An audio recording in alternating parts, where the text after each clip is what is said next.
അതായത് സന്ദീപിനെ അത്ര വേഗം കോൺഗ്രസിന് ഉൾക്കൊള്ളാൻ കഴിയുന്നു എന്നുള്ളത് ഒരു തെളിവാണ്. കോൺഗ്രസിനെ ഉൾക്കൊള്ളാൻ കഴിഞ്ഞൊന്നും ഞാനിപ്പോൾ പറയുന്നില്ല. കോൺഗ്രസിൻ്റെ അകത്ത് ഓരോരോ തുരുത്തുകളായിട്ട് സംഘർഷങ്ങൾ രൂപപ്പെട്ട് വരികയില്ലേ, അതൊരു തുരുത്തു കൂടിയായി എന്ന് മാത്രമേ ഉള്ളൂ. അതായത് സന്ദീപ് കോൺഗ്രസിൽ ഒരു ഐക്യം കൊണ്ടുവരികയല്ല ചെയ്യുന്നത്. അല്ലല്ല, സംഘർഷം ഉണ്ടാക്കുക. കോൺഗ്രസിനുള്ളിൽ സംഘർഷം, കോൺഗ്രസിൻ്റെ ഉള്ളിൽ സംഘർഷം ഉണ്ടാക്കുന്ന ഒരു സ്ഫോടന വസ്തുവായിരിക്കും സന്ദീപ്. പക്ഷേ സന്ദീപ് കോൺഗ്രസിനുള്ളിൽ ഒരു ആത്മവിശ്വാസം കൊണ്ടുവരുന്നില്ല. എന്ത് ആത്മവിശ്വാസം? ഇന്നിപ്പോൾ ക്യാമ്പിൽ കാണുന്ന ജവഹർലാൽ ഗാന്ധിയെ തന്നെ ഒരു ചെറിയ വെടിവെച്ച് കൊന്നു എന്ന് പറഞ്ഞ പാരമ്പര്യമാണ് അദ്ദേഹത്തിനുള്ളത്.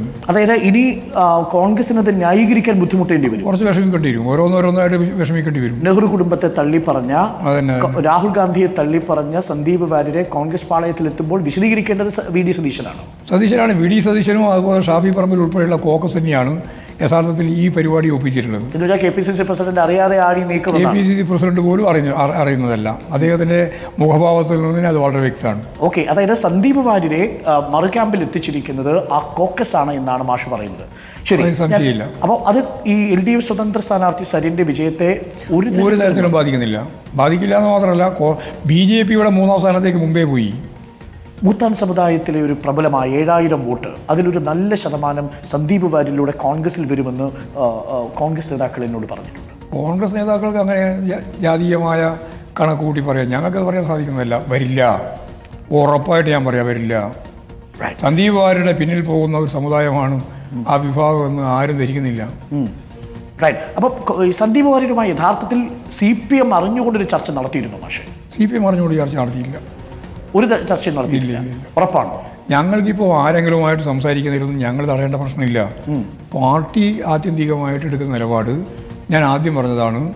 അവരുപയോഗിക്കുന്ന സമീപനങ്ങൾ, നിലപാടുകൾ അതിനടിസ്ഥാനപ്പെടുത്തിയിട്ട് മാത്രമേ പാർട്ടിക്ക് തീരുമാനമെടുക്കാൻ പറ്റുള്ളൂ. സരിൻ്റെ കാര്യത്തിൽ ഞങ്ങളതല്ലേ നിലപാട് സ്വീകരിച്ചത്. അതേ ഇടതുപക്ഷ നിലപാട് സ്വീകരിച്ച് മുമ്പോട്ടേക്ക് വരുന്നു എന്നുള്ള ഒറ്റ കാരണം കൊണ്ട് ഒരു ദിവസം ഈ സരീൻ ഉൾപ്പെടെയുള്ളവർ ഇടതുപക്ഷമായി ഇതൊന്നും പറയാൻ പറ്റില്ല. അത് ഞാൻ തന്നെ ആ കൺവെൻഷൻ ഉദ്ഘാടനം ചെയ്തുകൊണ്ട് സംസാരിക്കുമ്പോൾ പറഞ്ഞല്ലോ. ഒരു വർഷക്കാലത്തെ നിരന്തരമായ ഒരു പ്രോസസ്സിൽ നിന്നാണ്, ഒരു അനുഭവത്തിൽ നിന്നാണ് ഒരാൾ ഇടതുപക്ഷത്തിന്റെ ശക്തനായ വക്താവായിട്ട് വരിക. ഇപ്പോൾ സരീൻ അനുഭാവി മാത്രമാണ്, ഇടതിന്റെ ഭാഗമായിട്ട് നിൽക്കുന്ന ഒരാളാണ്. അത്രേ ഉള്ളൂ. CPMന് സ്വാഭാവികമായിട്ടും നേരിട്ട് ആളുകളെയൊന്നും കൊണ്ടുവരാൻ സാധിക്കുന്നില്ല എന്ന് എല്ലാവർക്കും അറിയാലോ. ഞങ്ങളോടൊപ്പം വരിക, ഞങ്ങളുമായി ചേർന്ന് പ്രവർത്തിക്കുക എന്നൊക്കെയാണ് നമുക്ക് ചെയ്യാൻ സാധിക്കുക. പാർട്ടിയിലേക്ക് വരിക എന്നുള്ളത് പറയുന്നൊരു വലിയ പ്രോസസ്സ് പറയുന്നുണ്ട്. പക്ഷേ ഇനി ഞാൻ EP-യുടെ വിഷയത്തിലേക്ക് കൂടി ഒന്ന് വന്നാൽ, കരിമ്പി മണ്ഡലത്തിൽ ഇപ്പോൾ കോൺഗ്രസ് ചർച്ചയാക്കുന്ന ഒരു വിഷയം കൂടിയാണ്. ആത്മകഥ താൻ എഴുതിയതല്ല എന്ന് പറഞ്ഞതോടുകൂടി അതവിടെ അവസാനിക്കേണ്ടതാണ്. പക്ഷേ അതിലുള്ള പല പരാമർശങ്ങളും ഇന്ന് UDF ക്യാമ്പുകൾ പ്രചരണ വിഷയമാക്കി മാറ്റുന്നു. സരിനെ അവസരവാദി, അതൊക്കെ വന്നിട്ട് ജയരാജൻ തന്നെ പാലക്കാട് തന്നെ പറഞ്ഞല്ലോ, ഉദിക്കാച്ചിയ പൊന്നാണെന്ന്. അതിൻ്റെ അപ്പുറം ഇനിയൊന്നും പറയാനില്ലല്ലോ. ഇനി ഇവൻ്റെ ഈ ചർച്ചക്കൊന്നും വലിയ അടിസ്ഥാനമില്ല.